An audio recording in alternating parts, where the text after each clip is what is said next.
J'attendais énormément de ce film parce que j'avais vu une interview du réalisateur et c'était encore mieux que tout ce que j'espérais.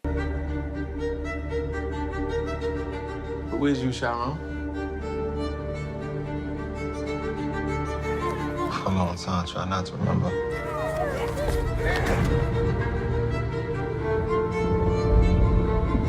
Try to forget all those times. At some point, you gotta decide for yourself who you're gonna be. Can't let nobody make that decision for you.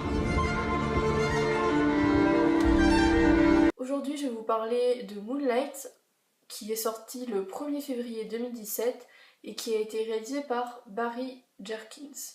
C'est un film inspiré d'une pièce de théâtre écrite par Tarey Alvin McCartney, elle-même inspirée de sa vie. Dans ce film, on suit l'histoire de Kyron, un enfant noir qui vit dans un quartier pauvre d'Amérique, de son enfance, à peu près 10 ans, jusqu'à son âge adulte. Il va y avoir 4 autres personnages qui vont être très importants, qui sont Kevin, un personnage de son âge, donc qui grandit avec lui, sa mère, la mère de Kyron, jouée par Noémie Harris, Teresa, jouée par Janelle Monáe, qui est un peu comme une mère de substitution pour Kyron, et pour finir, Juan, joué par Mahershala Ali, qui est un trafiquant de drogue qui va être un père de substitution pour Kyron, et qui est donc le petit ami de Thérèse. Ce film est absolument génial, il faut absolument aller le voir. Pour l'instant, c'est le meilleur film que j'ai vu de 2017, donc j'en ai vu 4-5, mais je pense que aucun autre ne pourra le détrôner, sauf si vraiment... Mais non, c'est pas possible. Étant donné que ça se passe sur une assez longue période, Kyron et Kevin sont joués par 3 acteurs successifs. Dans le cas de Kyron, c'est Alex R. Hibert, Ashton Sanders et Trevante Rhodes. Et pour Kevin, c'est Jaden Pinner, Jarel Jérôme et André Hollande. Alors pourquoi est-ce que ce film est bien? Déjà, la réalisation est absolument géniale.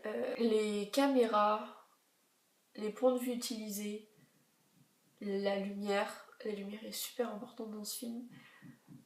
Tout est vraiment bien fait. J'ai adoré la réalisation. Le fait que le film soit adapté d'une histoire vraie, ça permet d'avoir vraiment de l'authenticité et personnellement j'ai vraiment senti dans mon petit cœur que ce film était hyper réaliste et que ça pouvait vraiment se passer en vrai en fait. Alors que c'est vrai qu'il y a des films qui sont très très bien mais qui ne sont absolument pas réalistes et c'est pas grave, c'est un film. Mais là on sent vraiment un témoignage en fait. Et j'aime beaucoup. J'aime beaucoup. Ensuite, bien évidemment, les acteurs sont absolument géniaux. Ils jouent super bien. J'ai vraiment eu l'impression que c'était eux qui étaient les personnages. Enfin, ils jouent absolument bien. J'avoue que j'ai eu un peu du mal avec les transitions entre les 3 parties, puisqu'il y a 3 parties. Une sur l'enfance, à peu près 10 ans de Kyron, une sur l'adolescence, et pour finir, une sur l'âge adulte. Et c'est vrai que les transitions entre les différents acteurs sont parfois un peu difficiles parce que ils se ressemblent pas du tout en fait. Mais vraiment. Surtout entre Kyron adolescent et Kyron de l'âge adulte, genre c'est pas du tout les mêmes. Mais bon, les acteurs sont bons donc ça va. Ensuite, les thématiques abordées sont vraiment des thématiques qui sont absentes de quasiment tous les médias. Des personnages noirs, gays, pauvres. C'est vraiment très très très rare. Et là, ils ne sont pas du tout stéréotypés. Enfin, j'ai eu l'impression, après, je peux pas vraiment juger puisque j'ai jamais été dans la situation, mais oui, déjà, le fait d'avoir des personnages gays et racisés, c'est très rare. Comme je le disais dans ma vidéo sur Mademoiselle de Park Chan-wook. Mais là, c'est... Du coup, ça change, vraiment, ça change. Ça fait du bien. Surtout, ça fait du bien de voir qu'ils sont bien représentés. Parce que c'est vrai que c'est vraiment facile de tomber dans le cliché bah voilà, il y a énormément de clichés sur les gays, énormément de clichés sur les noirs, énormément de clichés sur les pauvres. Donc c'est très difficile de ne pas suivre ces clichés. Et le réalisateur et les scénaristes ont fait parfaitement bien le travail, donc bravo à eux. Ensuite, les personnages sont hyper attachants. Moi j'ai beaucoup aimé tous les personnages, sauf la mère. Au niveau du scénario, le film est divisé en 3 parties, comme je l'ai dit un petit peu plus tôt. Le découpage entre les parties est pas la meilleure chose du film, on va dire. C'est-à-dire que la transition entre la partie 1 et la partie 2 se font vraiment très bien. Mais il y a un léger problème, je sais pas pourquoi, entre la 2 et la 3. Personnellement, j'avais l'impression que le film allait s'arrêter à ce moment-là, genre qu'il allait couper, que c'était la fin.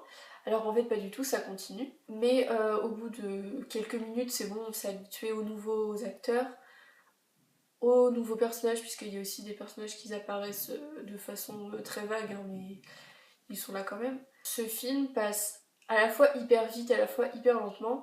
Moi j'y suis pas allée toute seule, et il y en avait qui avaient l'impression, au moment où le film s'est terminé, qu'il venait juste de commencer.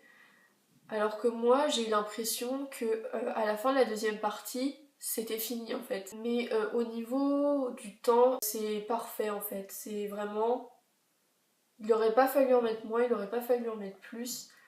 C'est parfait. Mes scènes préférées sont bien évidemment la scène au bord de l'eau entre Kairon et Kevin, et la scène du restaurant à la fin entre Kairon et Kevin, encore une fois, parce que ce sont des scènes absolument trop mignonnes et on sent la connexion qu'il y a entre eux. Il y a vraiment une alchimie entre les acteurs, je trouve. C'est vraiment dingue. Et tout est vraiment suggéré avec les regards. Il y a énormément de jeux de regard dans ce film.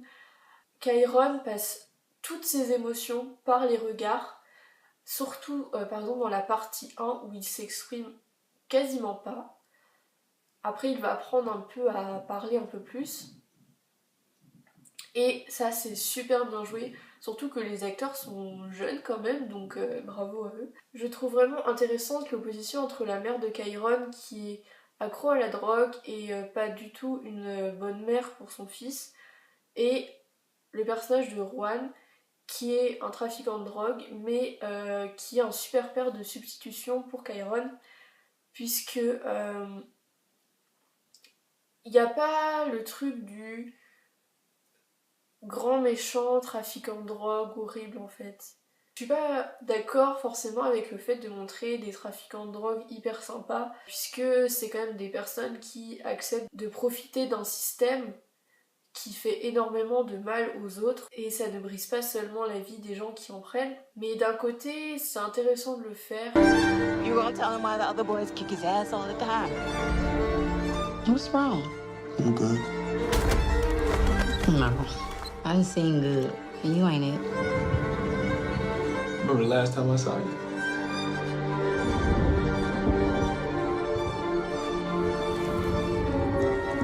You're my only, and I'm your only. No, you gonna listen. To who, Ma? Huh? To you? Who is you, man? I ain't seen you in like a decade. It's not what I expected. What did you expect? Donc j'espère que vous avez aimé cette vidéo, on se retrouve bientôt pour la prochaine.